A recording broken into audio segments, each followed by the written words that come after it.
Good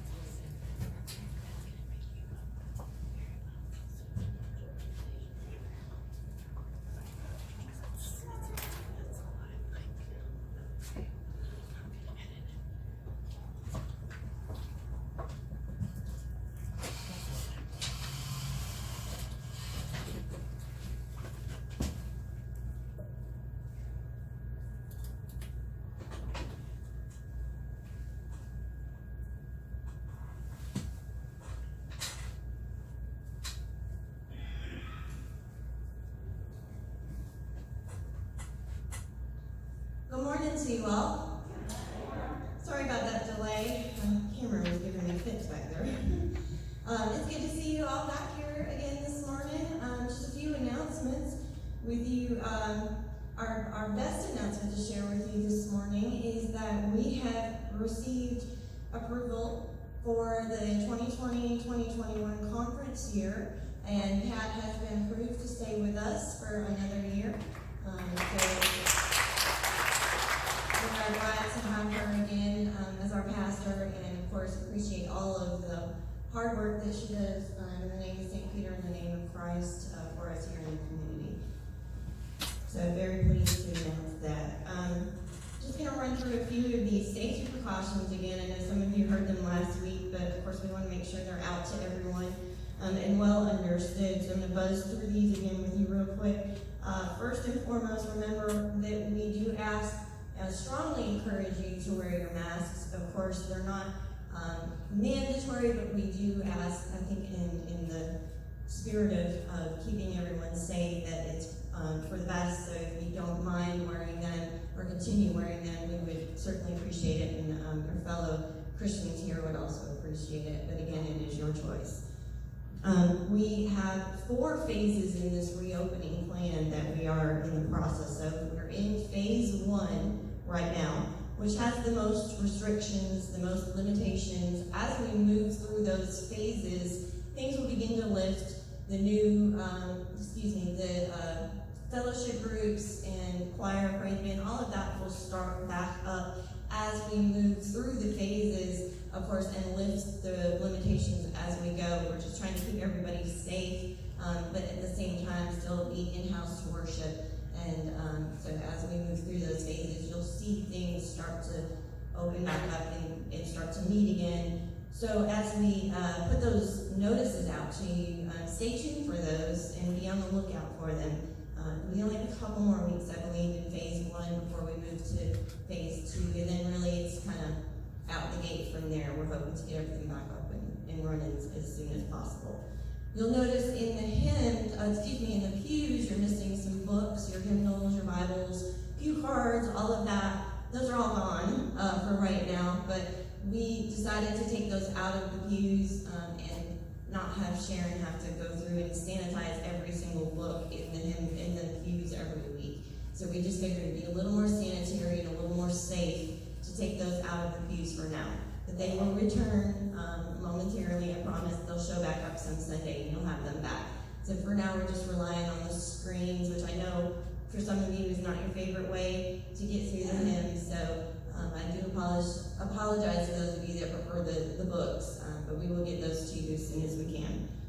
We do invite you, being that the pew cards are not in the pews, we do still invite you to submit your prayer requests. If you have a need to contact our pastor, things like that you normally use the pew cards for, you can still contact us via email, via phone during business hours, and of course, at any point that you get the opportunity to stop up here during business hours, you can of course contact anyone that you need to in the offices then as well.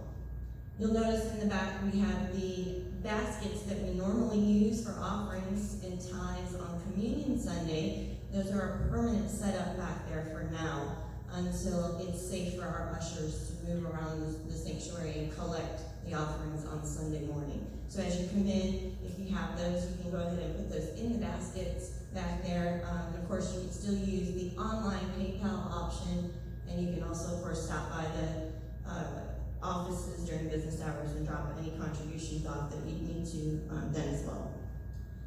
You'll notice around the campus, including the sanctuary, that there are several signs up asking you not to enter certain areas, and that's because, again, Sharon is working very, very hard to make sure things are clean, our door handles, our light switches. She's really working overtime to make sure that those surfaces are sanitized every week. And so what we're trying to do is once she moves through an area, we're trying to just put a sign up and say, if you would, please stay out of that area because she's now been through it and it's clean for Sunday. So if you do see those signs, unless it's absolutely necessary, we do ask that you go ahead and abide by those signs and stay out of those areas so that she's probably going to need a raise after this is all done with that poor woman. But if you do see her, please tell her thank you because she's just been a godsend and has been working very, very hard for us. The same through the restrooms back there. If you go in the restrooms, you'll see that there are some wipes and some sprays. If you do use the restroom, we ask you just clean up after yourself so that it's sanitized and ready for the next person. It's really not that much different than what you would do at home. So we just ask that you go ahead and use those supplies in there if you decide to use the restroom. And unless you have small children or if you need assistance, we'd also ask that you just use the restrooms one at a time as well, just so that we can make sure that there's the area is clean and that the next person has a sanitized area to use. Communion will be next week. First Sunday, we will celebrate that, and we have some really neat little secured, sealed up packages that you'll be able to pick up on your way in. Pat will show you one. On the top of it is a kind of a peel back, and there's a little wafer in there, and then there's another peel back underneath that, and that's how you access the juice in it. So those will be passed out to you at the beginning of the service, and then we'll just celebrate communion in our seats once the sermon is over next Sunday. We will also continue to post our videos online on Facebook and YouTube. And as an added note, our website is now up and published for you to access. The Facebook and the YouTube links are at the bottom of that page. So you can share that with folks out and about. Just tell them to go ahead and Google St. Peter, and that little, when you pull up a business, and there's that little website button that you can click on the Google results, it will take you to that site. So if nothing else, just tell them to Google it, and then we'll find us. Which I think is really neat, and a lot of credit to my husband, Tony, who worked very, very hard on that and got that set up for us, so that's some appreciation that needs to be shared there as well. So anyway, we will continue to post our videos online because last time we looked, we had about 300 views on our videos online, which is great, and but that surpasses our normal folks for St. Peter, really. So we know that we are far outreaching Columbus and St. Peter, so we're going to continue that outreach. There's folks out there across the nation, across maybe even the world that are watching St. Peter, which I think is really neat. So you might be famous, so be careful what you do in service. Lastly, in closing, I would just ask that because we have that responsibility to one another, that if any of you at any time become sick with the COVID-19 virus, we ask that you notify our pastor. You can do it very discreetly and privately. You don't need to make a big deal of it, but notify the pastor and let her know that you were diagnosed positively with that. What we're doing is we're kind of keeping track of who's here and where they sit. And so if someone contracts it, we can then notify the folks that were immediately in that area to let them know that they may also be at risk. I think that's a responsibility that we all share as a community in Christ here. So one lesson, Tony's over there throwing hieroglyphics at me. There is a form on the website as well, which I did forget to mention. It's really cool. It's a contact form, and it goes directly to the emails up there to Kim. So that's something that you can use if you need to contact the office as well. Or if you're passing out St. Peter information to people that you'd like to visit, it's a great way for them to get their information to us as well. So if anybody else has any announcement they'd like to share. Okay, all right, well, we are going to, again, take the opportunity to enjoy our many musical talents in this church, and one of them right over there, our organist, she's going to bring the prelude to us. So I invite you to take a few minutes, quiet your hearts, your souls, your minds, and welcome the Lord in this morning as we prepare to worship. Good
morning again to those that I may not have spoken to as you were coming in.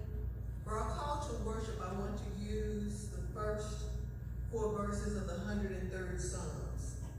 Bless the Lord, O my soul, and all that is within me. Bless his holy name. Bless the Lord, O my soul, and do not forget all his benefits, who forgives all your iniquity, who heals all your diseases, who redeems your life from the pit, who crowns you with steadfast love and mercy. And as we assemble here today, I pray that you came to praise and worship and to bless the name of the Lord. Do we have special prayer concerns? Sean who?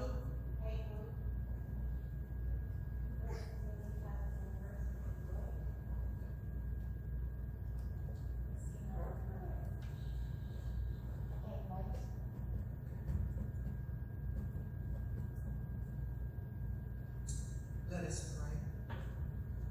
Heavenly Father, we come at this moment first to say thank you that you allowed us to see another day, that you gave us the use and activity of our limbs, you allowed us to come out to the house of worship. Father, you heard the names Sean and Christina and Kay and the Kesses and all the other unspoken requests. We ask that you minister to them and meet their needs, whether it's physical, mental, emotional, or spiritual. I also pray today for every pastor in the South Georgia Conference that is moving to a new appointment. Father, that you have gone ahead, that you have opened the doors, that you have paved the way for there to be a sweet and smooth connection and transition. Father, we thank you for these that press their way out to the house of worship to praise you and to magnify your name. We also lift up those who are at home that will be watching us later. Lord, that you continue to guide us and direct us and give us the wisdom and the knowledge that we need as we lead your people. Father, I thank you for all of your manifold blessings unto us. And Lord, we ask that you continue to protect our medical staff as they're treating those that are ill. Protect them, protect their families, as well as those in the custodial arena that goes behind and cleans up. We pray your protection upon truck drivers and grocery store workers and all of those that are still continuing to provide for our daily needs. And Father, as we have come together, let us never forget your manifold blessings unto us, and that you have allowed the church to come together as the church again. And we thank you for that. And as we unite in the prayer that Jesus taught his disciples by saying, Our Father, who art in heaven, hallowed be thy name. Thy kingdom come, thy will be done, on earth as it is in heaven. Give us this day our daily bread, and forgive us our trespasses as we forgive those who trespass against us. And lead us not into temptation, but deliver us from evil. For thine is the kingdom, the power, and the glory forever. Amen. As I said last week, it is with great pleasure I get to ask you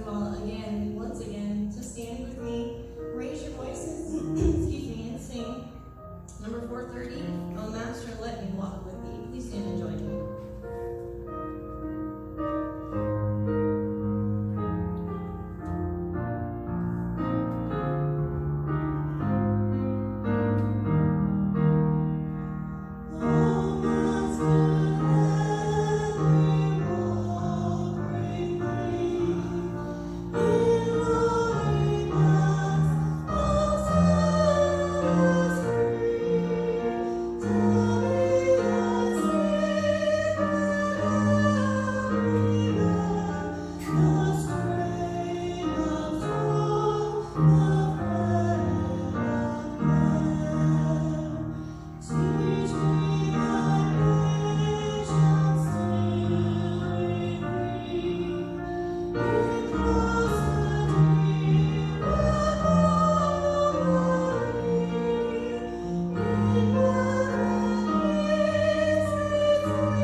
Affirmation of faith. As always, it's number 881, and you'll find it on your screens. I believe in God the Father Almighty, maker of heaven and earth, and in Jesus Christ, his only Son, our Lord, who was conceived by the Holy Spirit, born of the Virgin Mary, suffered under Pontius Pilate, was crucified, dead, and buried. The third day he rose from the dead. He ascended into heaven, and sitteth at the right hand of God the Father Almighty. From thence he shall come to judge the quick and the dead. I believe in the Holy Spirit, the Holy Catholic Church, the communion of saints, the forgiveness of sins, the resurrection of the body, and the life everlasting. Amen. You may be seated.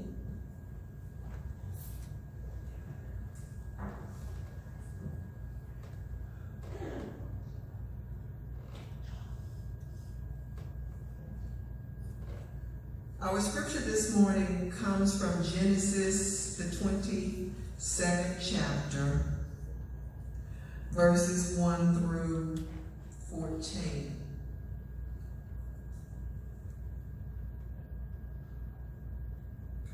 After these things, God tested Abraham. He said to him, Abraham, and he said, Here I am. He said, Take your son, your only son Isaac, whom you love, and go to the land of Moriah, and offer him there as a burnt offering on one of the mountains that I shall show you. So Abraham rose early in the morning, saddled his donkey, and took 2 of his young men with him, and his son Isaac. He cut the wood for the burnt offering, and set out and went to the place in the distance that God had shown him. On the third day, Abraham looked up and saw the place far away. Then Abraham said to his young men, Stay here with the donkey. The boy and I will go over there. We will worship, and then we will come back to you. Abraham took the wood of the burnt offering and laid it on his son Isaac, and he himself carried the fire and the knife. So the 2 of them walked on together. Isaac said to his father, Abraham. Father, he said, Here I am, son. He said, The fire and the wood are here, but where is the lamb for the burnt offering? Abraham said, God himself will provide the lamb for a burnt offering, my son. So the 2 of them walked on together. When they came to the place that God had shown him, Abraham built an altar there and laid the wood in order. He bound his son Isaac and laid him on the altar on top of the wood. Then Abraham reached out his hand and took the knife to kill his son. But the angel of the Lord called to him from heaven and said, Abraham, Abraham. And he said, Here am I. He said, Do not lay your hand on the boy or do anything to him. For now I know that you fear God, since you have not withheld your son, your only son, from me. And Abraham looked up and saw a ram caught in the thickets by his horns. Abraham went and took the ram and offered it as a burnt offering instead of his son. So Abraham called that place, the Lord will provide. And as it is said to this day, on the mountain of the Lord it shall be provided. This is the word of God for the people of God.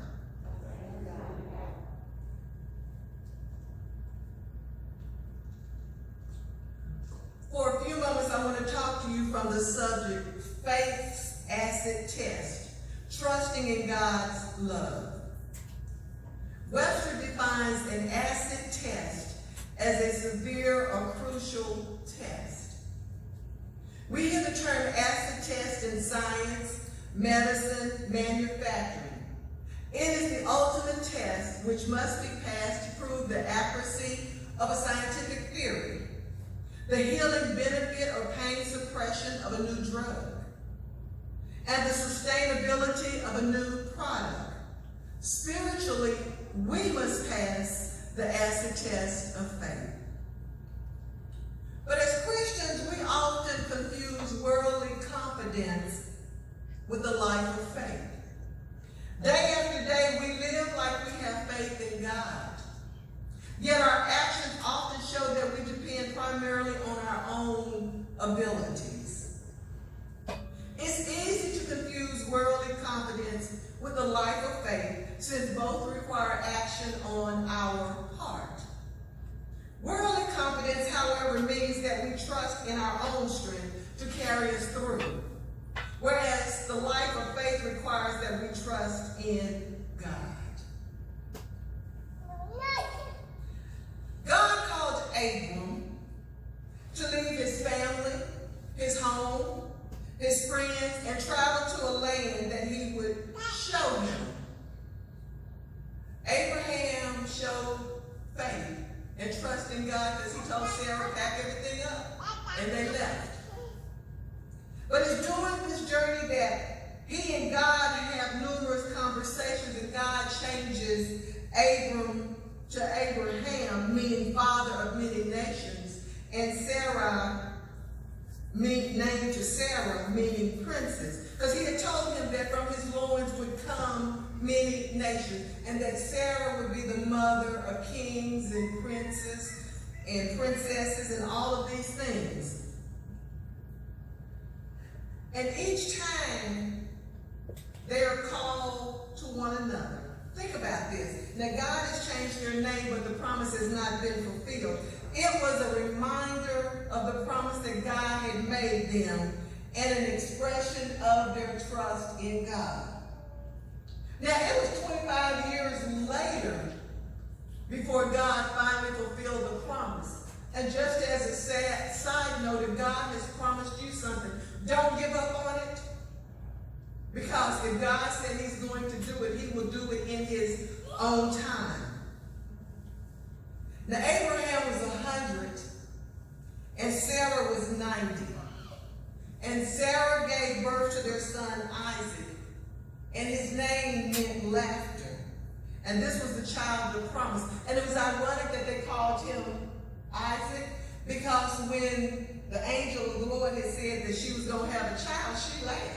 She says, after my master is old and has passed away with me, I'm going to have a child. And when the angel said, why did you laugh? She said, oh, I didn't laugh. He said, oh, yes, you did. But that's okay. This time next year when I come back, you will have had the child. But then God called Abraham to perform the action of faith on the mountain of Moriah. Paradoxically, God called Abraham to give up all his hopes and dreams for a future based on the very son God had given him. And we may ask, why would God demand that Abraham sacrifice Isaac? This was Abraham's acid test. And from having been reading through the Bible, you know that Abraham and Sarah took things into their own hand. And he had another son, Ishmael, by Hagar, the Egyptian, but that child had been sent away, so he's already lost one son. And now God is saying, sacrifice Isaac, this child of the promise. You see, God frequently confronts us with circumstances that challenge us to actively demonstrate our faith. We may be required to relinquish the controls of our lives to the Lord and to trust completely in him. We all want to be in charge. And I jokingly said that the number one song on the jukebox in hell is I Did It My Way. But if we're going to be obedient to God, we have to surrender our all to him and allow him to be in charge. For you see, God demands that we give up trusting in the very things he's given us. Our families, a future, plans, potential, and even power. All things must be sacrificed on the altar so that we would learn that God alone is our source. But this is very difficult for us to learn because we are builders, we're creators, and always believing in our own potential and ability to do things. Our abilities do not contradict our faith, but they often blind us to the truth that our faith teaches us. God is the source of our strength and hope. Faith, an acid test. And we all have to pass that test at some point in our lives. By trusting in God, it acknowledges God's love in our lives. Now, as we look at this story, God tells Abraham to sacrifice his son. Abraham takes all the necessary preparation. He gets the donkey, he gets the wood, he gets the knife, he gets the fire, and he has some of his servants go along with them. And he says, the lad and I are going away for 3 days. Abram trusted in God because he says, the boy and I are going to worship and will return. Because he believed that if God asked him to give up the child of the promise, that God was able to revive that child and give him back to him. It also allowed him to see God's faithfulness. Because when Isaac asked, where is the lamb? Abraham responded, God will provide himself a lamb for the burnt offering. And this story is interesting because a lot of theologians say that it is a foreshadowing of Christ. We know that he said, give me 3 days and I'll rise again. He was God's only son. He gave his life freely for us. But this was also an acid test of faith for Isaac. Because Isaac was big enough at this point that he had gone through enough sacrifices. He knew what it meant for a burnt offering. And he's asking his dad, wait a minute, I see all this other stuff, but where's the lamb? And Abraham said, God will provide. But he gets there. Abraham sets up the altar. He lays out the wood. Then he takes and binds up his son. Now Isaac was big enough to say, hey, wait a minute, hold up. What are you getting ready to do? But he didn't. He had enough faith in his father that he laid down on that altar. And the scripture doesn't tell us, but I'm quite sure Abraham was praying the whole time. Father, if I do this, Lord, I'm putting it in your hands. I'm trusting you. Because you said he was the child of the promise. And if I give up the child of the promise, how is it going to be fulfilled?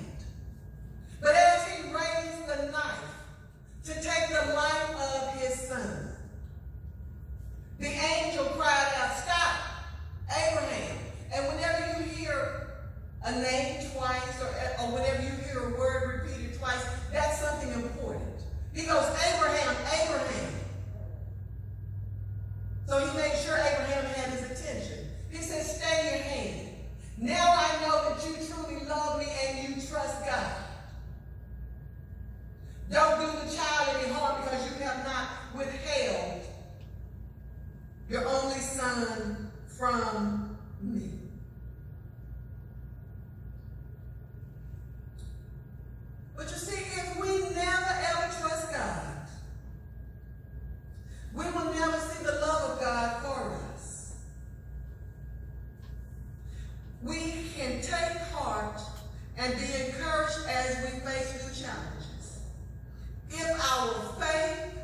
Spirit of God, which will guide us in all circumstances and situations. Just like Abraham had the confidence that if he killed his son, God would revive him.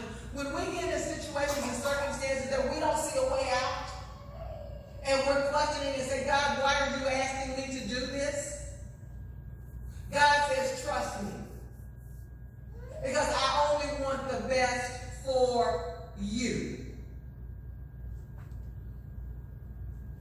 Because you see, faith-based actions and not worldly confidence will cause us to say again and again, when we face our acid test, God alone will provide. Regardless of how much we love our families, our parents, our siblings, at some point in time, they made us a promise that they could not keep. And in going through those hard times, it was God that was there with us. It was God that was the one that was providing what we need. He calls us to the mountain of sacrifice so that we will know the divine purpose for the redemption of our world. Well, you see, Christ was taken outside of the city and he was crucified on Golgotha, a hill outside of the temple. You see, when we go up on the mountaintop, that's when we can experience God's blessings and we can truly be in his presence. But that mountaintop experience is only for a short time. Just as Peter, James, and John on Mount Transfiguration. They were only there for a short period of time. And then they had to come back down to the valley where the rubber meets the road. And the same is true for us. For you see, just as Abraham on the mountaintop found the ram in the bush, when he was faithful to God's will and call, we too can find our ram in the bush. As we encounter God's loving promise never to forsake us when we are challenged to exercise our faith by trusting in God's love. Some of you may have seen this little story that has gone around on Facebook several times. It was about this military unit, and this one young man was a Christian, and they were always doing mean things to him. They would throw their boots and hit him, and they'd get up the next morning and the boots were shining at their beds. Well, the captain went along with this, and there was a Jeep that was parked over to the side. And the captain says, go start that Jeep up and bring it over here. And the little private says, but sir, I can't drive. I don't care, go start the Jeep. Well, the little private went over, he got in the car, and he said, Lord, this is in your hands. You know I can't drive, but I'm trusting in you. Well, he turned the key, the engine started, and he drove the car to where the captain had told him. And by the time he stopped, everybody in his unit was in tears. And he didn't understand why. And the captain said that Jeep had no motor. So when we put our faith and our trust in God, we can get in a car that has no motor. And it'll start up and it will do and move just as God wants us to do. But we've got to be willing to lay aside our pride and put our faith and our trust in him. Because you see, we have to personally know him as Jehovah Jireh. That's what the Lord will provide means. It says that God sees and provides. Do you know him as Jehovah Jireh? Has he provided for you when you didn't see how you were going to make ends meet? He's there. If we trust him, he continues to be our provider, giving us everything that we need. And we have to understand the difference between needs and wants. He said he would supply all of our needs according to his riches and glory through Christ Jesus our Lord. So the things that we need that line up with his will, he will provide for us. So when you come to your acid test and you have to decide whether or not you don't trust God, only you can make the choice. Only you can say, yes, Lord, I know you are my provider. I trust you. I believe in you. And I know that you're capable and able of doing everything that you said. So St. Peter and those watching, keep the faith. Continue to put your trust and your hope and belief in God. Because he that promised is not like man, but he is faithful and will keep his promise. And he'll show up in a mighty way as your Jehovah Jireh.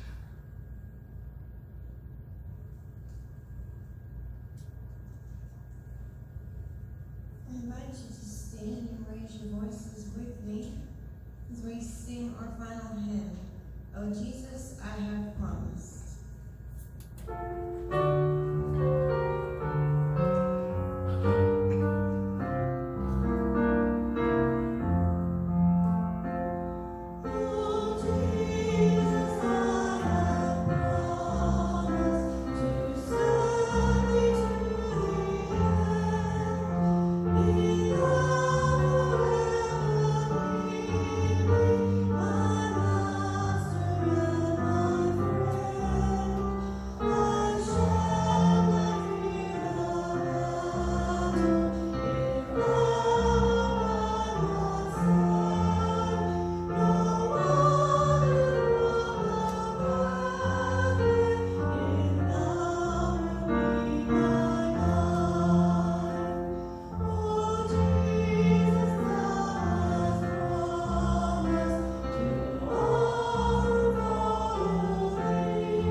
As a reminder, once the benediction is given, we ask that you exit the sanctuary from the rear first and then work your way back. This is to keep within our social distance. Receive now the benediction. The Lord bless you and keep you. The Lord make his face to shine upon you and be gracious to you. The Lord lift up his countenance unto you and give you peace. Go forth in the peace and love of our God and Savior. And all the children of God say it. Amen.